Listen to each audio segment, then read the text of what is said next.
రెడ్డి గారు ఎంత దారుణమైన పరిస్థితిలో ఉన్నారంటే స్వయంగా ఒక ముఖ్యమంత్రి ఫోన్ ట్యాపింగ్ మేము చేస్తున్నాము అని చెప్తుండంటే దీని మీద ఎందుకు సిబిఐ ఎంక్వైరీ ఈడీ ఎంక్వైరీ ఎందుకు వేయొద్దు అని నేను అడుగుతా ఉన్నాను. ఇవాళ నేను బీజేపీ వాళ్ళందరినీ కూడా ప్రశ్నిస్తూ ఉన్నాను. ఖచ్చితంగా బీజేపీ వాళ్ళు కూడా ఖచ్చితంగా ఇవాళ నిన్న రేవంత్ రెడ్డి గారు అన్న దాని మీద ఫోన్ ట్యాపింగ్ ఇష్యూలో ఖచ్చితంగా మీరు CBI case ED case Revanth Reddy గారి మీద వేయాలి.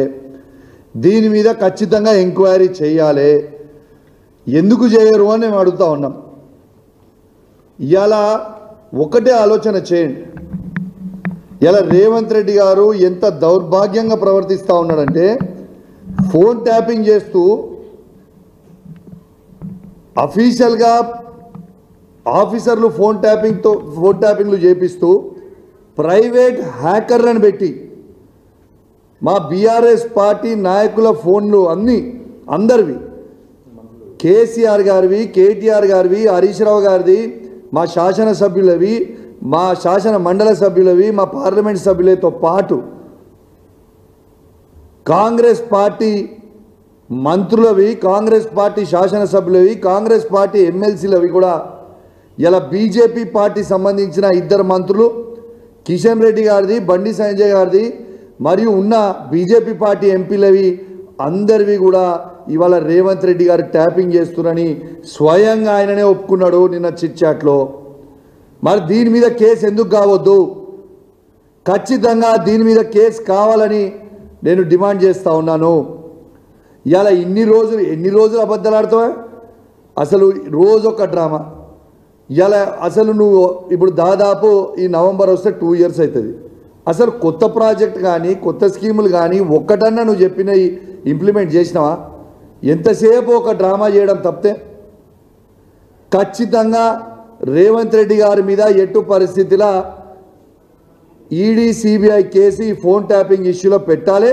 ఎందుకంటే 119 శాసనసభ్యులై అంటే ఆయనది ఒక్కటి తీస్తే 118 శాసనసభ్యులై ఫోన్ ట్యాపింగ్ చేస్తుండు, 17 మంది ఎంపీలై ఫోన్ ట్యాపింగ్ చేస్తుండు, ఇవాళ ఎమ్మెల్సీలై ఫోన్ ట్యాపింగ్ చేస్తున్నప్పుడు ఖచ్చితంగా ఇవాళ ED CBI case Revanth Reddy గారి మీద పెట్టాలని నేను డిమాండ్ చేస్తూ ఉన్నాను. ఇంకోటి కూడా చెప్తా ఉన్నాను. రేవంత్ రెడ్డి గారు ప్రైవేట్ హ్యాకర్లు ఫోన్ హ్యాకర్లను పెట్టుకొని హీరోయిన్ల ఫోన్లు కూడా ట్యాపింగ్లు చేసి ఇవాళ మై హోమ్ భుజా అపార్ట్మెంట్కి రాత్రి 2 గంటలకు పోయి ఏ హీరోయిన్ దగ్గరికి నువ్వు పోతున్నావు అనేది మొత్తం అందరికి కూడా తెలుసు. నువ్వు చేసుకుంటా పనులు ఎదిటోళ్ళు చేస్తారు. కేటీఆర్ గారి మీద నువ్వు బురద చల్లుతాము, కేటీఆర్ గారితో మీద చల్లుతారు అంటే ఎవరు నమ్మేటోడు ఎవరు లేడు. ఎందుకంటే నువ్వు చేసే పనులు అందరు చేస్తారనుకుంటే అది కరెక్ట్ కాదు అని చెప్తా ఉన్నాను. ఖచ్చితంగా నేను చెప్తా ఉన్నాను. నేను ఇది అలిగేషన్ కాదు, ఇది ఏ ఎంక్వైరీ అయినా ఇవ్వండి.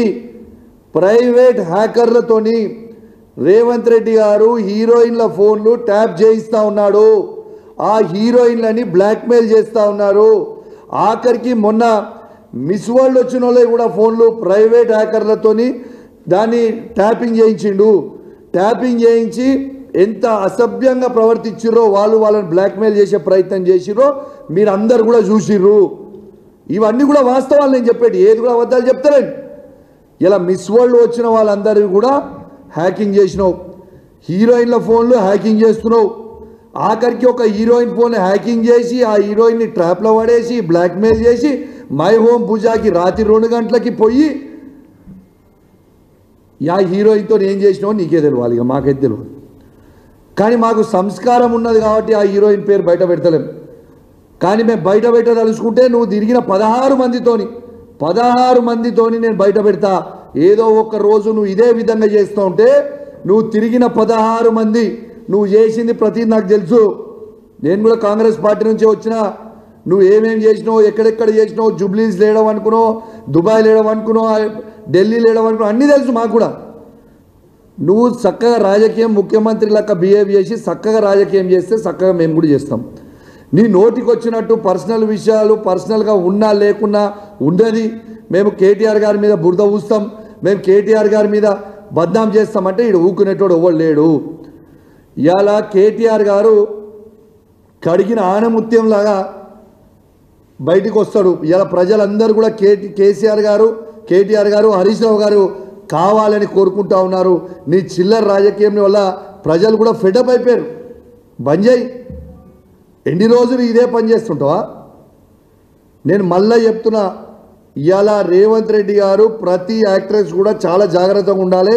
మీ ఫోన్ రేవంత్ రెడ్డి గారు హ్యాక్ చేస్తూ ఉన్నారు. బ్రోకర్లను మధ్యలో పెట్టి ఆ బ్రోకర్లతోని మళ్ళీ మీకు ఫోన్లు చేసి మిమ్మల్ని ఇబ్బంది పెట్టే ప్రయత్నం చేస్తూ ఉన్నారు. కానీ మీరు ఎవరు కూడా అధైర్యపడాల్సిన అవసరం లేదు. వాడు ఎంత చిల్లరగా చేసినా కూడా ఖచ్చితంగా మేము అండగా ఉంటాం మీకు ఇబ్బంది వస్తే. ఇంకోటి కూడా చెప్తా ఉన్నాను, మీరు ఈ పిటిషన్ చూడొచ్చు. Phone tapping phone tapping phone tapping అంటాడు. నేను December 5th రోజు బంజారాయిల్స్ పోలీస్ స్టేషన్లో నా ఫోన్ ట్యాపింగ్ అవుతుంది అని నేను పిటిషన్ ఇచ్చిన. ఇగోండి, ఇది రిసీవ్డ్ కాపీ. నా ఫోన్ ట్యాపింగ్ రేవంత్ రెడ్డి గారు, ఇంటెలిజెన్స్ ఐజీ అయిన శివధర్ రెడ్డి గారు ఇద్దరు కలిసి నా ఫోన్ ట్యాపింగ్ చేస్తున్నారు. ఖచ్చితంగా దీని మీద ఎంక్వైరీ చేయండి అని నేను December 5th నాడు నేను చేసిన పిటిషన్కి. ఇది ఆల్మోస్ట్ 7 months అవుతా ఉంది. ఇప్పటిదాకా ఎఫ్ఐఆర్ ఎందుకు బుక్ చేయలేదు? మీరు ఖచ్చితంగా నా ఫోన్ని హ్యాక్ చేస్తూ ఉన్నారు. నా సతీమణి ఫోన్ది కూడా రేవంత్ రెడ్డి గారు ఫోన్ హ్యాక్ చేస్తూ ఉన్నారు. దీనికి ఎవిడెన్స్గా ఎట్లా చెప్తా ఉన్నానంటే, అది కూడా మీ అందరు కూడా తెలవాలని చెప్తా ఉన్నాను. మొన్న నన్ను అరెస్ట్ చేసిన రోజు మా కమ్యూనిటీకి వచ్చి సీసీ కెమెరాలు మొత్తం కూడా అన్యాయంగా చెక్ చేస్తూ ఉంటే, ఇవాళ అక్కడ ఉన్న మేనేజర్, ఆ రోజు నేను కూడా లోకల్లో ఉన్నా, వాడు ఇంటికి రాకుండా చెక్ చేస్తూ ఉంటే అక్కడ ఉన్న మేనేజర్ నా సతీమణికి ఫోన్ చేసి ఆడ ఏం చేస్తున్నారో వీళ్ళు చెప్తా ఉంటే 2 నిమిషాల లోపలనే అక్కడికి వచ్చిన సిఐ ఆ మేనేజర్కి ఫోన్ చేసి, నువ్వు మేడంకి ఎందుకు ఫోన్ చేస్తున్నావు, మేము ఇక్కడ ఏం చేస్తున్నామో ఎందుకు చెప్తున్నావు అని చెప్పిండు. మరి ఆయన నా వైఫ్కి ఫోన్ చేసింది ఈ పోలీసు వాళ్ళకి ఎట్లా తెలుసు? అంటే ఫోన్ హ్యాక్ చేస్తున్నట్టే కదా నా సతీమణిది. ఎంత దుర్మార్గుడు రేవంత్ రెడ్డి అంటే, భార్యాభర్తలు మాట్లాడుకునేది కూడా దౌర్భాగ్యం. ఆయన భార్యాభర్తలు మాట్లాడుతుంటే ఆ మాటల్ని ఇంటా ఉన్న దౌర్భాగ్యుడు ఇలా రేవంత్ రెడ్డి గారు అని చెప్పక తప్పదని చెప్పి సందర్భంగా తెలియజేస్తా ఉన్నాను. ఇలా నేను నా సతీమణి మాట్లాడుకునేది మొత్తం కూడా ఇంటా ఉంటే నేను ఇది ఎవిడెన్స్తో సహా చెప్తా ఉన్నాను. ఉట్టి నాదే కాదు, ఈవెన్ సంజయ్ గారు సతీమణిది, ఉన్న మా వివేక్ గారు సతీమణిది, మా శాసన మండలి సభ్యులు వాళ్ళ భార్యలే కూడా ఫోన్ ట్యాపింగ్ చేస్తూ ఉన్నాడు రేవంత్ రెడ్డి. ప్రైవేట్ హ్యాకర్లను పెట్టి మరి హ్యాక్ చేస్తూ ఉన్నాడు. ఇది ఎంతవరకు కరెక్ట్ అని చెప్పి మేము అడుగుతా ఉన్నాం. Is this right? అసలు ఒక ప్రైవసీని నువ్వు ఫోన్లు మాట్లాడితే నువ్వు వినడం ఏంటిది? ఇంకో ఎవిడెన్స్ కూడా చెప్తా ఉన్నా మీకు. ఇలా నిన్న కాక మొన్న 2 మంత్రులు మాట్లాడుకున్న మాటలు, ఆ 2 మంత్రులు ఫోన్లో మాట్లాడుకొని వాళ్ళు ఈయనని ఎన్ని రోజులు మనం భరించాలి, వాళ్ళన్న ఆ మంత్రులు మాట్లాడుకున్న సంభాషణ ఏంటంటే, ఈ పొట్టోన్ని మేము ఎన్ని రోజులు భరిద్దాము అని వాళ్ళిద్దరు మాట్లాడుకున్న చర్చని నెక్స్ట్ డే రోజు ఆ మంత్రుల ఫోన్ కూడా ట్యాపింగ్ చేస్తున్న ఇంత తర్వాత ఇంటెలిజెన్స్ రిపోర్ట్ ముఖ్యమంత్రి గారికి పోయిన తర్వాత ఇంకొక మంత్రి ఇంటికి పంపించి ఆ మంత్రిని ఇంటికి పిలిపించి, నేను ఏం చేసినా నా తప్పేమున్నది, మీరు ఎందుకు చేస్తున్నారు ఇట్లా, నన్ను ఎందుకు భరించాలని అంటున్నది రేవంత్ రెడ్డి పిలిపించి మళ్ళా ఆ మంత్రిని ఇంకొక మంత్రితో పంపించి ఆ మంత్రిని పిలిపించి సీఎం ఆఫీస్ ఆయన ఇంటికి తీసుకుపోయి వాళ్ళు సీఎం ఆఫీస్లో ఏం మాట్లాడతారు? నేను చేయలేను మాట్లాడేదంటే, మిస్టర్ మినిస్టర్ నా పని ఏముంది? నా పని మీ మంత్రులది ఎమ్మెల్యేలది ఫోన్ ట్యాపింగ్ చేసుకొని నేను ఇంటనే ఉంటాను. నేను చేయాల్సింది మా ఇంటర్వ్యూ అదే పని చేస్తున్నా. మీరు మాట్లాడేది ప్రతిదీ ఇంటా అన్నది ఇది రేవంత్ రెడ్డి బరాబర్ అన్నాడు ఆ మంత్రులతోని. నేను చెప్తుంది ఫ్యాక్ట్. మరి ఖచ్చితంగా కేసు పెట్టాల్సిన అవసరం ఉంది కదా. ఇలా రేవంత్ రెడ్డి గారి మీద ఖచ్చితంగా కేసు పెట్టాలి. ఇలా సిట్కి వాళ్ళని వీళ్ళని పిలుస్తుండు ఫోన్ ట్యాపింగ్ అవుతుందని బరాబర్ మా బీఆర్ఎస్ పార్టీలు ఉన్న ఎమ్మెల్యేలను కూడా పిలువురి సిట్కి, మా ఫోన్ ట్యాపింగ్ అవుతుందా లేదా మేము కూడా కంప్లైంట్ ఇస్తాం సిట్కి. నువ్వు నీతివంతునివి నిజాయితీవంతునివి అయితే మేము ఇచ్చిన పిటిషన్కి పోలీస్ వాళ్ళు ఎందుకు ఎఫ్ఐఆర్ బుక్ చేస్తలేరు? మరి ఇప్పటిదాకా ఎందుకు ఎంక్వైరీ చేస్తలేరు? మా నాయకుల మీద మాత్రం పిటిషన్ ఇస్తే 1 నిమిషంలో బుక్ చేస్తారు కేసులు. నేను ఒక బాధ్యత కలగా శాసనసభ్యునిగా పిటిషన్ ఇస్తే ఏళ్ళ దాకా మీరు కేసు ఎందుకు బుక్ చేయలే? దీనికి జవాబు చెప్పండి మీరు. మీరు నోటికి వచ్చినట్టు మీరు మాట్లాడితే రేవంత్ రెడ్డి గారు మేము ఊకునే ప్రసక్తే ఉండదు. ఇక మేము బయటికి పోయిన తర్వాత ఇది మాట్లాడిన తర్వాత ఇంకో కేసు బుక్ చేస్తాడు కావచ్చు. ఎన్ని కేసులు బుక్ చేసినా, నువ్వు మమ్మల్ని ఎంత ఇబ్బంది పెట్టినా, నువ్వు ప్రజలకు ఇవ్వాల్సిన 6 గ్యారెంటీలు ఇచ్చే వరకు నేను ప్రశ్నిస్తూనే ఉంటాం, నేను అడుగుతూనే ఉంటాం. నిన్ను మాత్రం ఇచ్చిపెట్టము. నువ్వు ఎన్ని డైవర్షన్ టాక్టిక్స్ చేసినా నీ 6 గ్యారెంటీలు 100 రోజులు ఇస్తా అన్నావు, ఒక్క గ్యారెంటీ కూడా నువ్వు ఇవ్వలేదు. రేపు లోకల్ బాడీ ఎలక్షన్లలో మీరు ఎట్లా అడుగుతారు, ఏం మాట్లాడతారో ఓట్ల రేపు అయిన తర్వాత మీకు తెలుస్తుంది.